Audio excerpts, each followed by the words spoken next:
Kami nataw pag-usap sa Espiritu aron masaulog ang among pagkaanak pinaagi kang Jesucristo nga imong bugtong anak.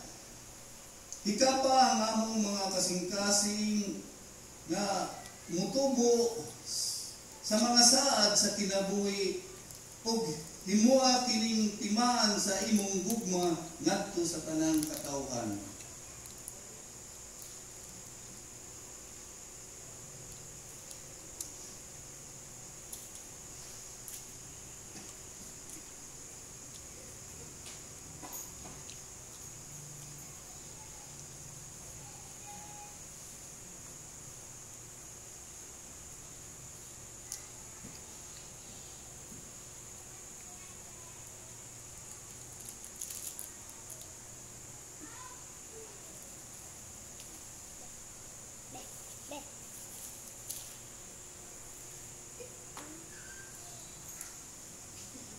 Mga kaigsuonan, paminaw na ko karon ang pulong sa Dios nga nagpadayag sa gugma sa amahan nganhi kanako. Sa atong pagpaminaw atong sination kining maong gugma nga maoy nagpalalom sa atong paglaom ug pagtuo sa Ginoo. Palihog mga lingkod.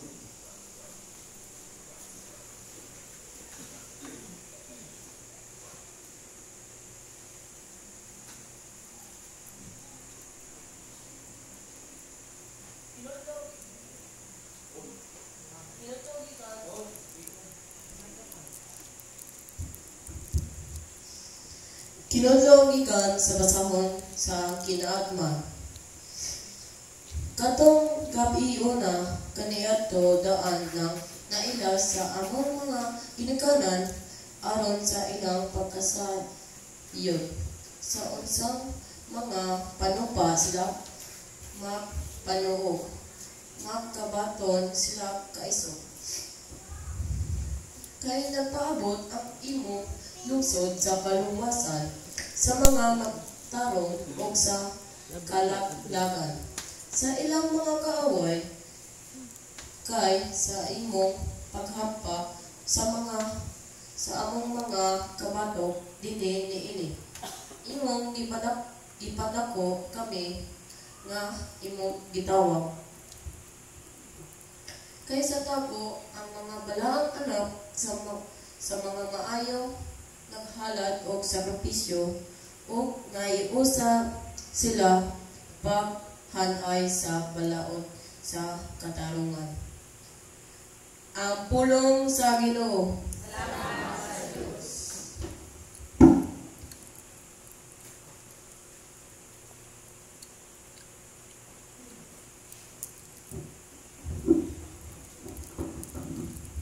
Salmo responsorio. Bulahan ang lungsod nga gipili sa Ginoo alang sa iyang kaugalingon. Bulahan ang lungsod nga gipili sa Ginoo alang sa iyang kaugalingon. Pagsadya kamong mga matarong diha sa Ginoo. Angay sa matarong ang pagdayeg kaniya. Bulahan ang nasod kan sang Dios maong ang Ginoo. Ang lungsod nga iyang gipili alang sa iyang kaugalingong kabilin. Bulahan ang lungsod nga gipili sa Ginoo alang sa iyang kaugalingong. Tanawa ang mga mata sa Ginoo anaa kanila nga mahadlokon kaniya. Kanila nga nagalaom sa iyang kaayo aron pagluwas kanila gikan sa kamatayan o pangamping kanila sa panahon sa gutom. Bulahan ang lungsod nga gipili sa Ginoo alang sa iyang kaugalingon. Ang among kalag nagapaabot sa Ginoo.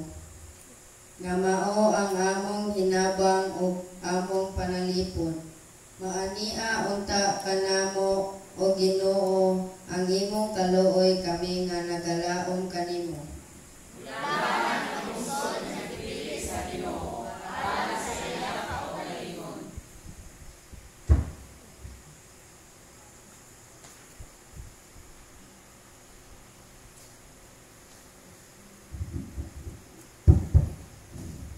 Tinutlo gikan sa sulat ngadto sa Hebreo. Ang kulugan sa pagtuo mao nga pagsalig kita sa butang nga atong gilauman o dili nato makita. Pinaagi sa pagtuo ang mga tao sa karaang panahon gikahimut-an sa Dios. Tungod sa pagtuo misugot si Abraham sa diyang gipaadto siya sa Dios sa usa ka nasod nga gisaad sa Dios nga ihatag kaniya. Gibiyaan niya ang iyang kaugalingong nasod bisan wala siya nagsayod asa siya payman. Pinaagi sa pagtuo mipuyo siya sa nasod nga isaad sa Dios kaniya sama ra nga siya usa ka langyaw. Nagpuyo siya sa mga tudla uban ni Isaac o ni Jacob nga nakadawat sa samang saad gikan sa Dios. Kay nagpaabot si Abraham sa syudad nga ang Diyos mismo maoy naglaraw o nagtukod. Ang syudad kansang mga sobaranan dili gayud na mapukan. Tungod sa pagtuo nahimo si Abraham nga usa ka mahal bisan tuod tigulang na siya kaayo og si Sarah dili na makapangkon. Misalig siya sa tumanon sa Dios ang iyang saad. Bisan siya daw patay nagyot-gayot. Mitongha gikan niining tawhana ang mga kaliwat sa nasama kadaghan sa mga bituon sa kalangitan. Ingon kadaghan sa dili maisip ng mga balas sa kabaybayanan. Nangamatay silang tanan diya sa pagtuo. Wala siya makatawat sa mga butang nga gisaad sa Dios. Apan bisan layo pa kaayo nakita na nila kini o ginahangkop nila o niila sa dayag ng mga sila, mga langyaw o dumudoong bini sa kalibutan. Katong nagsulti sa ingon, nagpahayag sa matinaw. Mga mangita sila o usa ka nasod nga ilang kaugalingon. Wala na sila nagnahuna sa nasod ng ilang gibiyaan. Kung nagnahuna pa sila niini, makapauli unta sila. Si Noah, ipadandoy nila ang labi pang maayong nasod. Ang ngitnong nasod, o busa wala ikaulaw sa Dios nga sila moila kaniya nga ilang Dios kay nag-anlam man siya usa ka syudad alang kanila. Tungod sa pagtuo nakahimo si Abraham paghalad sa iyang anak nga si Isaac sa dihang gisulayan siya sa Dios. Si Abraham mao ang gisaaran sa Dios. Apang pag-andam siya paghalad sa iyang buktong anak, ingon nga halag si Noah. Ingan siya sa Dios. Pinagi kang Isaac, makabaton kag kaliwa. Ngadto si Abraham nga nakahimo ang Dios pagkabanhaw kang Isaac. Usa maingon ang mga gidawat ni Abraham si Isaac gikan sa matayon. Ang pulong sa Ginoo. Salamat sa Diyos.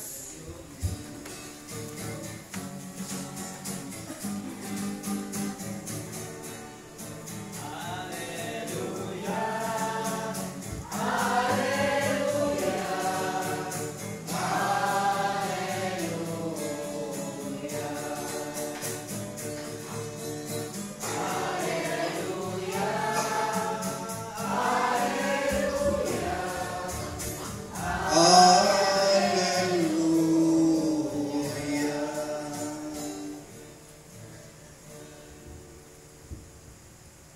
Ang santos nga ebanghelyo sumala ni San Lucas. Ngayon ikaw, O Ginoo. Si Jesus mingon sa iyang mga tinun-an, ayaw kahadlok, gamay panon kay ang inyong amahan nga himuot sa paghatag kaninyo sa gingharian.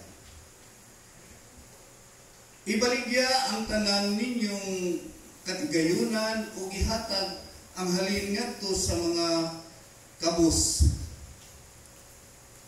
Pagsangkap kamo mga puntil nga dili madunot. O tiguma ang inyong mga bahandi dito sa langit. Diin dili gayud sila makunhod kay walay kawatan nga makahilabot niini ni may anay nga makakutkot. Kay hain gani ang inyong bahandi atua usab ang inyong kasing-kasing. Pag-andam kamo mga bisan unsay mudangat, baksig hugot ang inyong mga bisti diha sa hawak o nagkuti ang inyong mga suga. Samag mga sulugoon nga naghulat sa pagbalik sa ilang agalon gikan sa kumbira sa kasal. Inigabot niya o inigtuktok ablihan dayon nila ang pultahan. Bulahan katong mga sulugoon nga makaplagan sa ilang agalon nga nagtukaw ug nag-andam. Sultihan ko kamo nga magbakos siya, palingkuron siya sa kananan o silbihan niya. O bulahan sila kung ikaplaga niya nga andam bisan kung moabot siya sa tungang gabi. Ulapas na niini. O timani kini kung mahibalo pa ang tagbalay kanusa moabot ang kawatan, dili gayud siya mutugot nga mulungkab ang kawatan sa iyang balay. Busa kamo usab kinahanglan mangandam kay ang anak sa tawo moabot sa oras nga wala ninyo siya paabuta. Kunya mingon si Pedro, Ginoo, nagsuginon ka ba niining sambingaya alang kanamo lamang? O gituman mo ba kini alang sa tanan? Ang Ginoo mitubag kinsa ba diay ang buutan ug maalaman nga sulugoon. Siya ang tugyanan sa iyang agalon pagdumala sa panimalay o paghatag sa ubang mga sulugoon sa ilang pahat sa kalanon sa husto nga panahon. Bulahan katong sulugoon nga makaplagan sa iyang agalon nga nagtuman niini sa paghiuli niya. Sultihan ko kamo ang agalon maghimo niadtong maong sulugoon nga tinugyanan sa tanan niyang katigayunan.